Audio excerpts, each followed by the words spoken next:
हमारा पहला चैप्टर है राम नाम बिनु बिरथी जगी जन्मा। इसका ऑब्जेक्टिव क्वेश्चन हम करेंगे। इसका पहला क्वेश्चन है राम नाम बिनु बिरथी जगी जन्मा पाठ्य की कौन सी विधा है। तो यह कविता है।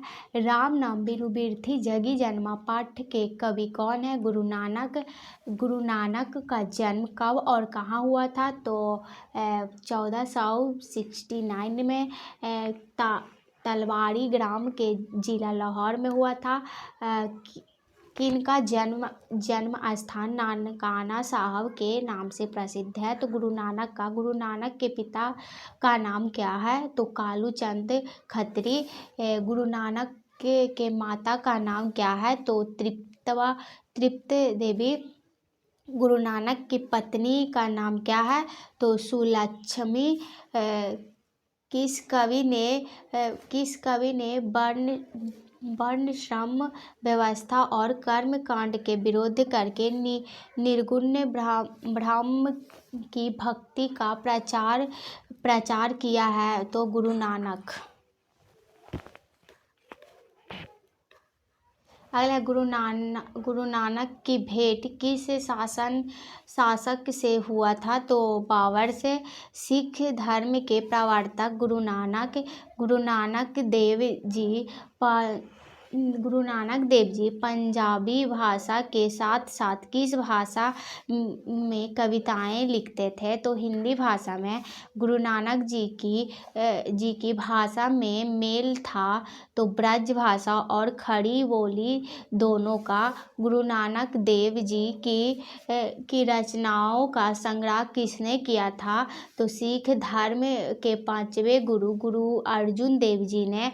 गुरु नानक देव जी की रचनाओं का संग्रह कब किया गया था। तो 1604 ईस्वी के।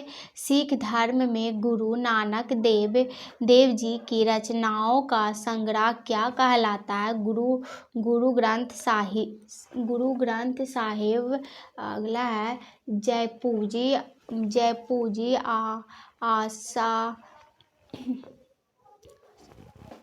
जयपूजी आशा दीवार राहिरास और सोहिला किसकी रचना है। तो गुरु नानक देव जी की मृत्यु कब हुई थी। 1539 ईस्वी में। गुरु नानक देव जी के मुंह से निकले अंतिम शब्द क्या थे। वाहे गुरु नानक के पद में क्या मिलते हैं। प्रेम एवं भक्ति का प्रभावशील मधुर गीत। गुरु नानक के उपदेश मिलता है। गुरु की महता ब्रह्म की सर्वत्र शक्ति माता नाम जाप की महिमा सभी। अगला नानक की दृष्टि में ब्रह्मा का निवास कहाँ है। तो सच्चे हृदय में। अगला है राम नाम बिनु बिरथै जगी जन्मा किस पर बल देता है। तो सच्चे हृदय से राम नाम के कीर्तन पर। अगला है बिरथे का अर्थ क्या है। व्यर्थ। जो नर दुख में दुख नहीं माने किनकी रचना है। तो गुरु नानक की। हरि रस से कवि का क्या अभिप्राय है। राम नाम का जाप। गुरु नानक के पद प्रेम एवं भक्ति के मधुर गीत। किसके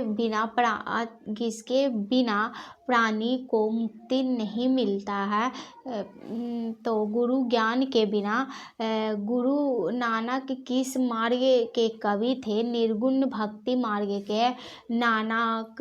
नानकाना साहिब अब कहाँ है। तो पाकिस्तान में। अगला दूसरा हमारा चैप्टर है अति सुधो स्नेह को मारक। तो अति सुधो स्नेह को मार्ग है पाठ की कौन सी विधा है। तो कविता। अति सुधो स्नेह को मार्ग के पाठ में कवि कौन है। तो घनानंद। कवि घनानंद जी का जन्म कब हुआ था। तो 1690 ईस्वी में। अगला है कवि घनानंद किस काव्य धारा के कवि है? तो कवि घनानंद का जन्म कब हुआ? तो 1689 में। और कवि घनानंद किस काव्य धारा के कवि हैं? तो रीति मुक्त काव्य धारा के कवि हैं। घनानंद की हत्या किसने की थी? तो नादिर शाह के सैनिकों ने। कवि घनानंद की हत्या कब हुई थी? तो 1739 ईस्वी में। कवि घनानंद किसके यहाँ मीर मुंशी का काम करते थे? तो मोहम्मद शाह रंगीले। नादिर शाह के सैनिक ने कवि घनानंद को क्या कहा था? जर जर जर। कवि घनानंद ने नादिर शाह के सैनिकों को क्या दिया था? रज रज रज अर्थात 3 मुट्ठी धूल। प्रेम के पीड़ा कवि कौन है? घनानंद की भाषा कौन सी है? ब्रज भाषा। सुजान सागर बीरा लीला रसकेल बल्ली आदि किसकी प्रसिद्ध रचनाएं हैं? घनानंद की भाषा थी परिष्कृत और शुद्ध ब्रज भाषा। अति शुद्धो स्नेह को मार्ग है कविता घनानंद की किस रचना से ली गई है? तो घनानंद। अगला है आंसू विहीन ले बरसों के कवि कौन है? घनानंद। तुम कौन सा पट्टी पढ़े हो? कहो मन लेहो पर देहो छटाक नहीं पंक्ति किस कविता की है? तो अति शुद्धो स्नेह को मार्ग। अगला है कवि ने पराजय किसे कहा है? बादल को। अगला है कवि ने पराजय किसे कहा है? बादल को। घनानंद के अनुसार कौन सा मार्ग अति सीधा और सरल है? तो प्रेम का मार्ग यानी स्नेह का मार्ग। अगला मार्ग सुजान सागर किसकी रचना है? घनानंद की कविता में किसकी गहरी व्यंजन है? प्रेम की पीड़ा मस्ती वियोगी सभी का। कवि के अनुसार पराहित के लिए कौन देह को धारण करता है? मेघ। रीति मुक्त काव्य धारा के शिरोमणि कवि घनानंद।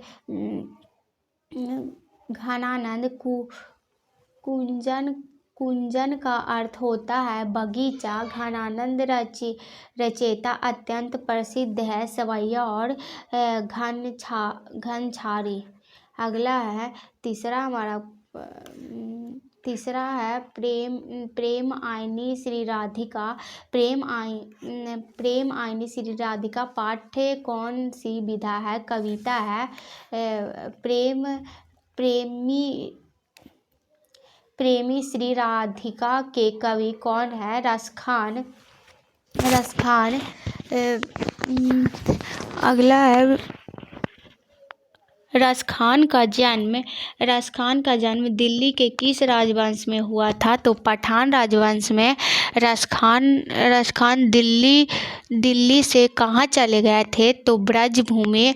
रसखान ने किसे पुष्टि मार्ग की दीक्षा ली थी? तो गोस्वामी विट्ठलनाथ से। अगला रसखान ने स्वामी विट्ठलनाथ से किसकी दीक्षा ली थी? तो पुष्टि मार्ग के। प्रेम वाटिका और सुजान रसखान के रचनाकार रसखान है।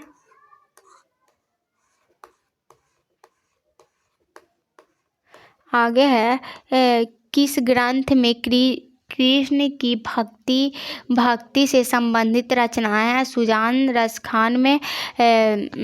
रसखान किस छंद में सिद्ध थे? तो सवैया छंद में।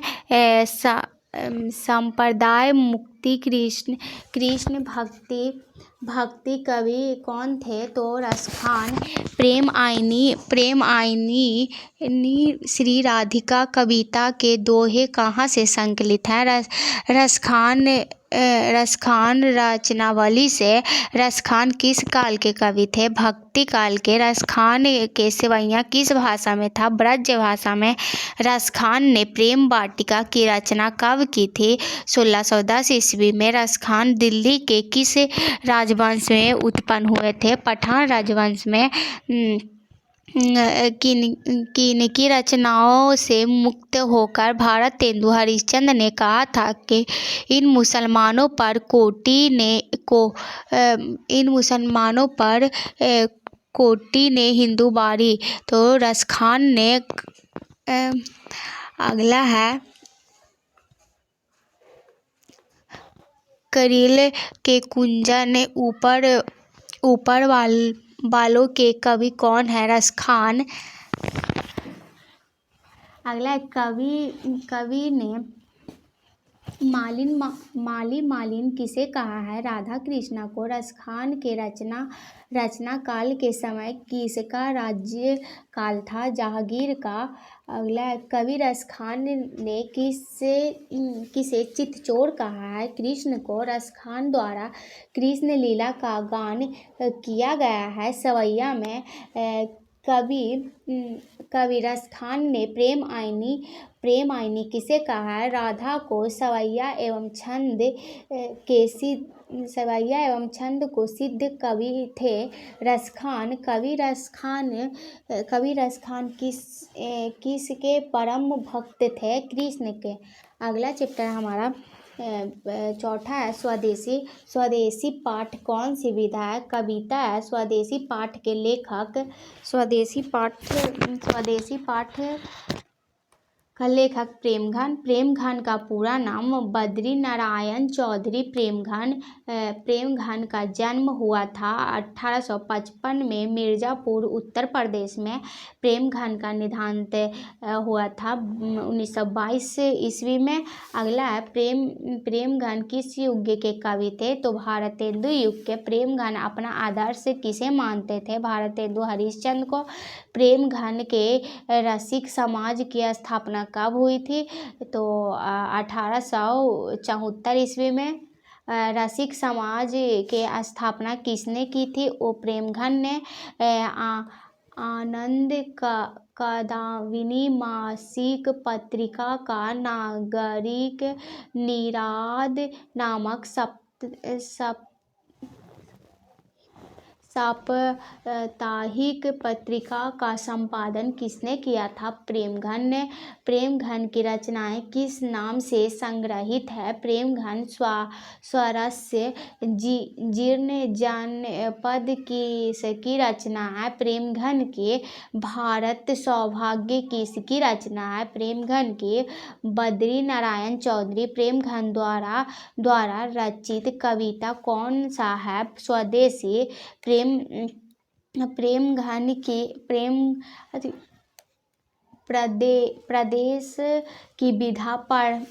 प्रदेश की विधा पढ़ने से क्या परिणाम हुआ है? सब की बुद्धि विदेशी हो गई है। पर प्रेमघन जी कवि के साथ साथ निबंधकार, नाटककार, समीक्षक सभी थे। कवि के अनुसार अब भारत में क्या दिखाई नहीं पड़ता है? तो भारतीयता। प्रेमघन ने किस कविता में ग्रामीण जीवन का यथार्थवाद चित्रण किया है? जिन जनपद। अगला है भारतेंदु युग के महत्वपूर्ण कवि कौन है? प्रेमघन जी। अगला है हिंदुस्तानी नाम सुनिए अब वे संकुची लाजात पंक्ति किस कविता से वस्तुएं उद्धत है तो यह स्वदेशी से सब विदेशी वस्तुएं नर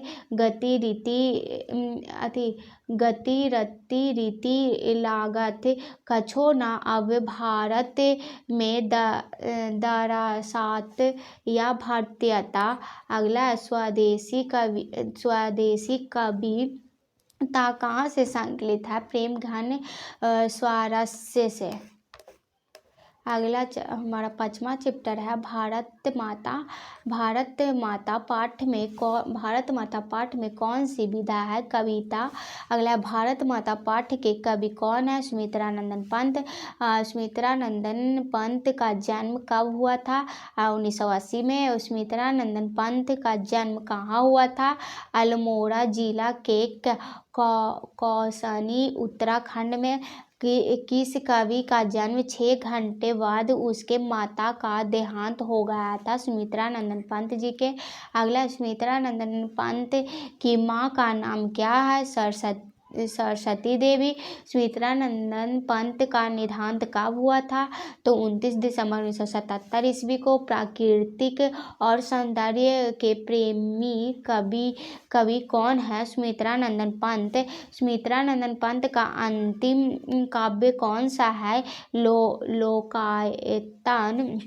अगला है उच्छ्वास पल्लव वीणा ग्राम्य युगवाणी चिदंबर इत्यादि किनकी रचना है? सुमित्रानंदन पंत जी का। अगला है सुमित्रानंदन पंत को चिदंबर की रचना के लिए कौन सा पुरस्कार मिला था? तो भारतीय ज्ञानपीठ पुरस्कार। अगला है सुमित्रानंदन पंत कैसे कवि हैं? तो यह छायावादी कवि हैं। भारत माता कविता किस काव्य संग्रह से संकलित है? ग्रामीण। सुमित्रानंदन पंत के अनुसार भारत माता किसकी मूर्ति है? तो उदास माटी की। अगला भारत माता कविता में भारत माँ का कैसा चित्रण प्रस्तुत किया गया है? यथार्थता। भारत माँ के श्रेष्ठ मुख्य की तुलना कवि ने किसे से की है? तो छाया युक्त चंद्र से। अगला सुमित्रानंदन पंत को मानव सौंदर्य ने किस ओर आकृष्ट किया था? तो समाजवाद की ओर। कवि सुमित्रानंदन पंत के अनुसार भारत माता की कितनी संतानें दलित और अभाव से ग्रसित हैं? 30 करोड़। सुमित्रानंदन पंत के पिता का नाम क्या था? गंगाधर पंत। अगला है कवि पंत जी के अनुसार भारत माता का आंचल कैसा था? धूल भरा। पंत जी के प्रमुख काव्य कृति है उच्छ्वास ग्राम्य चिदंबर उपयुक्त सभी। अगला है सुमित्रानंदन पंत ने मिट्टी की प्रतिमा उदास ने किसे कहा है? भारत माता को। कवि पंत के अनुसार भारत माता ग्रामवासिनी। अगला है पंत के अनुसार गंगा यमुना में क्या प्रभावित हो रहे हैं? तो भारत माता के आंसू। अगला है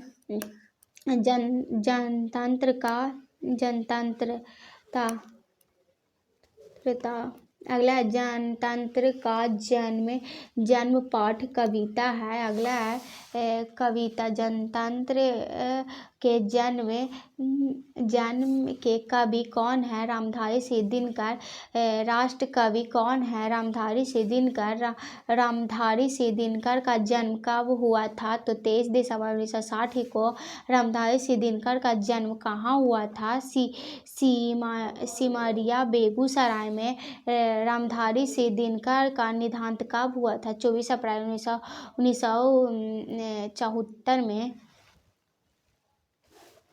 अगला रामधारी सिंह दिनकर की माँ का नाम क्या था? मनरूपी देवी। रामधारी सिंह दिनकर के पिताजी का नाम क्या था? रवि सिंह। दिनकर की प्रारंभिक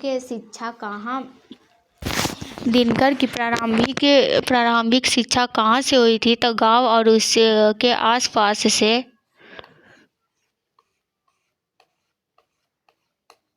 अगला दिनकर जी कवि के साथ साथ गद्यकार थे।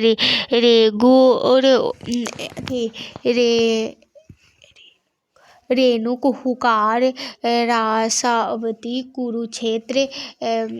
कुरुक्षेत्र, राशिमार्थी, उर्वशी,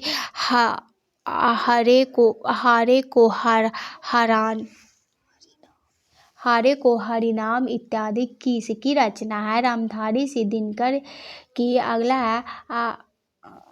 है आगे है हमारा, किस रचना के लिए रामधारी सिंह दिनकर को साहित्य अकादमी पुरस्कार मिला है? तो संस्कृत के 4 अध्याय पर। किस रचना के लिए रामधारी सिंह दिनकर को ज्ञानपीठ पुरस्कार मिला? उर्वशी के लिए। दिनकर किस बाद के कवि थे? तो छायावाद के कवि। और अगला है रामधारी सिंह दिनकर किस युग के कवि हैं? भारतेंदु युग के कवि दिनकर किसके लिए सिंहासन खाली करने की बात करते हैं? तो जनता के लिए। कवि दिनकर की दृष्टि में आज के देवता कौन है? मजदूर और किसान। दिनकर जी किस विश्वविद्यालय में उपकुलपति के पद पर रहे? तो भागलपुर विश्वविद्यालय। कवि दिनकर किन के सिर पर मुकुट धारण की बात करते हैं? तो जनता के। अगला है मिट्टी की अबोध मूर्ति कौन है? जनता। कवि के अनुसार किससे महलों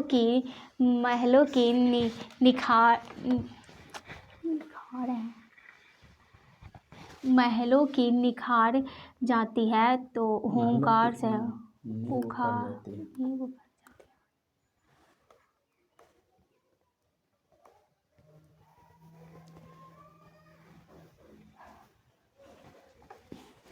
अगला है फव्वारे और हल राजदंड बनाने को यह पंक्ति किस कविता से है? तो जनतंत्र का जन्म। आधुनिक भारत में जनतंत्र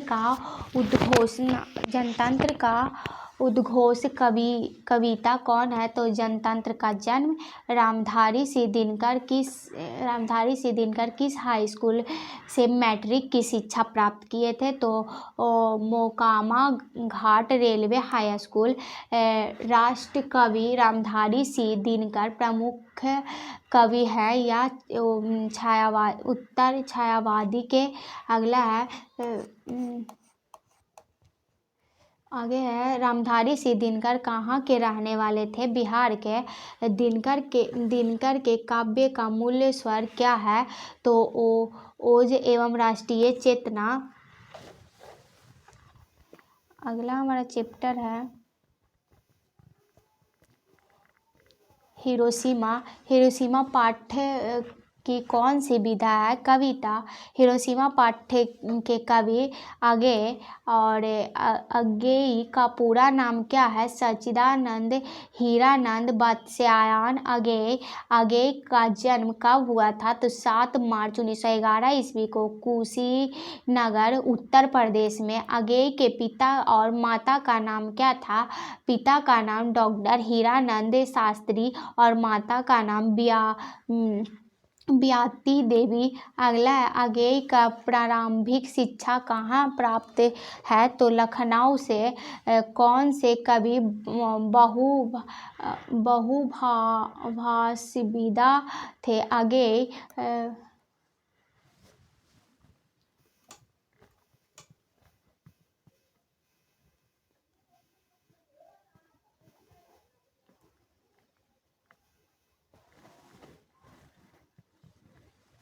अगला है भगदूत और आंगन के पार द्वारा कितनी नावों में कितनी बार सादानीर विपात गाथा आदि किसकी रचना है? अगला है अगेय का निधन कब हुआ? तो 4 अप्रैल 1987 को। अगला है आधुनिक साहित्य में एक प्रमुख प्रतिभा कवि कौन है? अगेय प्रयोगवाद के सूत्रपात कवि। अगेय आधुनिक सभ्यता के दुर्दशा मानवीय विभीषक का चित्रण करने वाली कविता कौन सी है? तो हिरोशिमा। हिरोशिमा कहाँ स्थित है? जापान में। हिरोशिमा का परमाणु बम किसने गिराया था? अमेरिका ने। अगला है उगते हुए सूरज का देश किसे कहा जाता है? जापान को।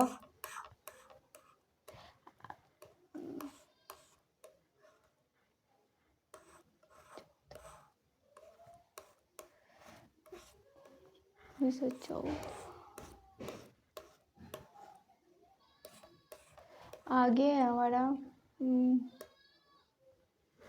अगेय किस काल के प्रमुख कवि हैं? आधुनिक काल के।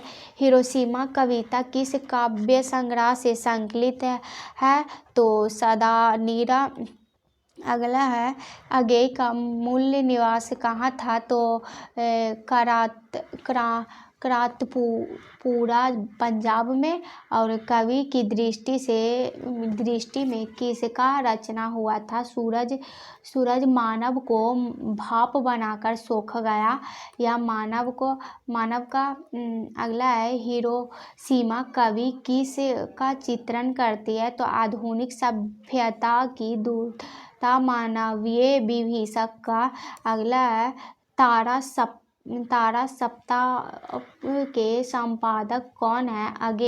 अगेय के अनुसार एक दिन सहरसा सूरज कहाँ निकला था? तो नगर के चौक पर। अगेय किस काव्य धारा के कवि हैं?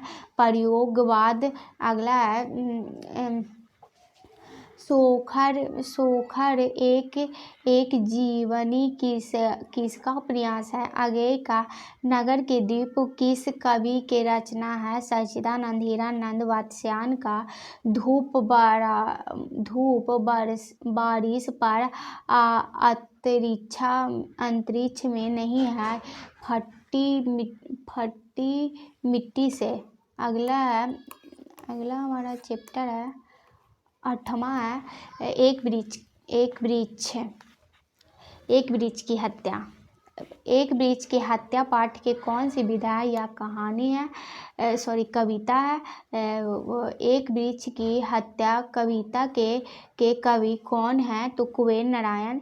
कुबेर नारायण का जन्म कब और कहाँ हुआ था? तो 29 दिसंबर 1927 में लखनऊ के उत्तर प्रदेश में हुआ था। चक्रव्यूह कोई दूसरा नहीं इन दिनों इत्यादि किनकी रचना है? कुबेर नारायण के। नगर संवेदना के कवि कौन है? तो कुबेर नारायण। एक वृक्ष की हत्या कुबेर नारायण के किस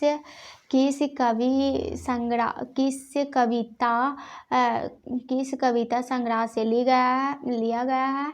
तो इन दिनों से कवि ने किसे बूढ़ा चौकीदार कहा है? वृक्ष को। नदियों को क्या होने से बचाना है? नाला हो जाने से। हवा को क्या होने से बचाना है? धुआं हो जाने से। अगला है खाने को क्या होने से बचाना है? जहर हो जाने से। जंगल को क्या होने से बचाना है? मरुस्थलीय हो जाने से। मनुष्य को क्या होने से बचाना है? जंगल हो जाने से। कविता में पेड़ के डाल की तुलना कवि किससे करते हैं? तो राइफल से। एक वृक्ष की हत्या कविता में कवि शहर को किससे बचाने की बात करते हैं? तो नादिरों से। एक वृक्ष की हत्या शीर्षक पाठ के में दूर से कौन ललकारता है, तो वृक्ष के रूप में चौकीदार। अगला है, कवि के अनुसार वृक्ष रूपी चौकीदार की पगड़ी कैसी है, तो फूल पत्तीदार। अगला है, चक्रव्यूह किसकी रचना है, कुबेर नारायण की। अगला हमारा 9वां चैप्टर है, हमारी नींद। इसका क्वेश्चन है, हमारी नींद पाठ की कौन सी विधा है, तो यह एक कविता है।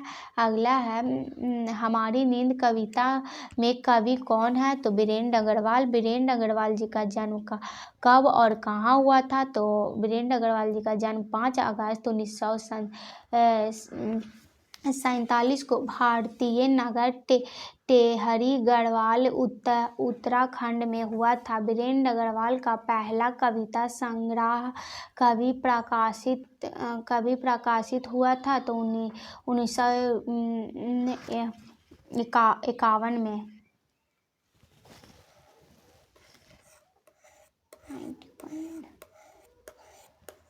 अगला है, वीरेंद्र अग्रवाल को किस कृत्य के लिए साहित्य अकादमी पुरस्कार मिला, तो दृष्टि चक्र। वीरेंद्र अग्रवाल को किस कृत्य के लिए रघुवीर सहाय स्मृति पुरस्कार मिला था, इसी दुनिया हमारी नींद कविता किस काव्य संग्रह से ली गई है, तो दुष्ट चक्र। अगला है, वीरेंद्र अग्रवाल कवि, तो यह समकालीन कवि के अनुसार धमाके के साथ हुआ देवी जागरण। धमाके से देवी जागरण कहाँ हुआ था, ग्राम बस्तियों में। मेरी नींद के दौरान कुछ बढ़ गए हैं इंच। अगला, हमारी नींद कविता में किसके जीवन क्रम पूरा होने की बात कही गई है, तो मक्खी की। दैनिक अमर उजाला के संपादकीय सलाहकार भी हैं वीरेंद्र अग्रवाल। कवि के अनुसार इकार करना ना भूले कौन है, तो हठ धर्म लोग। अगला है, हमारी नींद कविता में नींद किसका प्रतीक है, आलस्य का। कवि वीरेंद्र अग्रवाल के अनुसार जीवन में महत्वपूर्ण क्या है, संघर्ष। अगला है, हमारा 10वां चैप्टर है, अक्षर ज्ञान पाठ की कौन सी विधा है, कविता। अनामिका का जन्म कब और कहाँ हुआ था, तो 17 अगस्त 1961 ईस्वी को। अगला है, अनामिका का जन्म कहाँ हुआ था, मुजफ्फरपुर बिहार में। अनामिका ने किस विश्वविद्यालय में अंग्रेजी में एमए किया था, तो दिल्ली विश्वविद्यालय में। गलत पते की चिट्ठी, बीजाक्षर, मानचित्र आदि की रचना है, तो अनामिका की। व्यक्ति की विकास कथा का प्रथम अक्षर क्या है, विफलता पर छलके आंसू। अगला है, कवित्री अनामिका के अनुसार चौखट में बेटे का क्या नहीं आटा, तो का। अगला है, अक्षर ज्ञान कविता बच्चों के किस स्तर की शिक्षण प्रक्रिया से संबंधित है, तो प्रारंभिक शिक्षा प्रक्रिया। अगला, अक्षर ज्ञान कविता में किस मनोविज्ञान का आधार लिया गया है, तो बाल मनोविज्ञान का। अगला हमारा चैप्टर है गढ़वाल लौट कर आऊँगा फिर पाठ की कौन सी विधा है, तो कविता।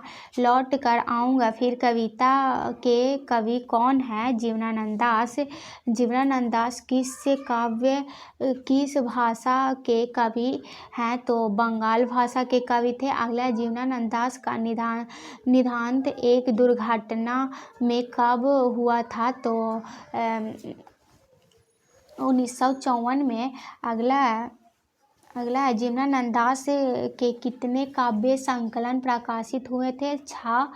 और जीवनानंद दास की किस कविता को प्रबुद्ध आलोचकों द्वारा रविद्रोत युग के सर्वश्रेष्ठतम प्रेम कविता की संज्ञा दी गई थी। तो वन्य लतासेन। अगला है जीवनानंद दास की कविता को श्रेष्ठ काव्य ग्रंथ का पुरस्कार कब दिया गया? तो 1952 में। अगला लौट कर आऊँगा फिर कविता किसके द्वारा भाषांतरित किया गया था? तो प्रयाग शुक्ल। अगला लौट कर आऊँगा फिर पाठ में कवि कहाँ लौटने की बात करते हैं? बंगाल में।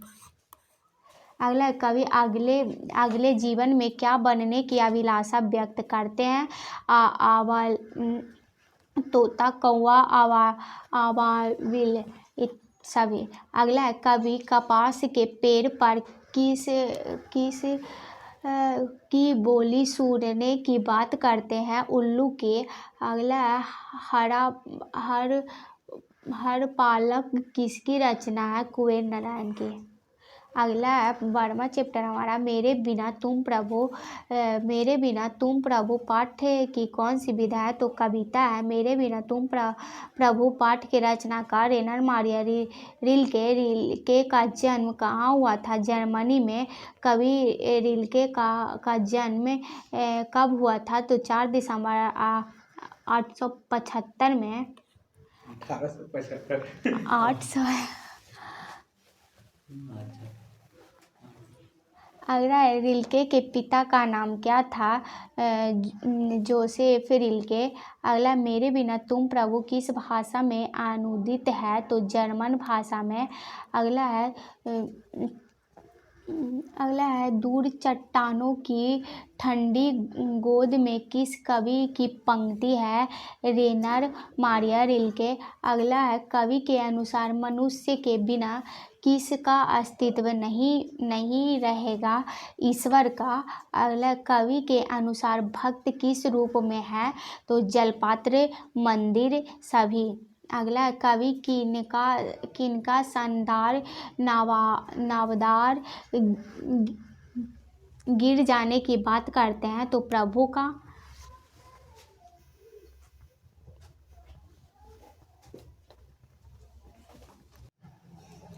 आगे है मेरे बिना तुम प्रभु कविता का हिंदी में रूपांतरण किसने किया था? तो धर्मवीर भारतीय। अगला है लाइफ एंड सॉन्ग्स के रचनाकार कौन है? रेनर मारिया रिल्के। मेरे बिना तुम प्रभु शीर्षक कविता किस भाव की है? तो भक्ति।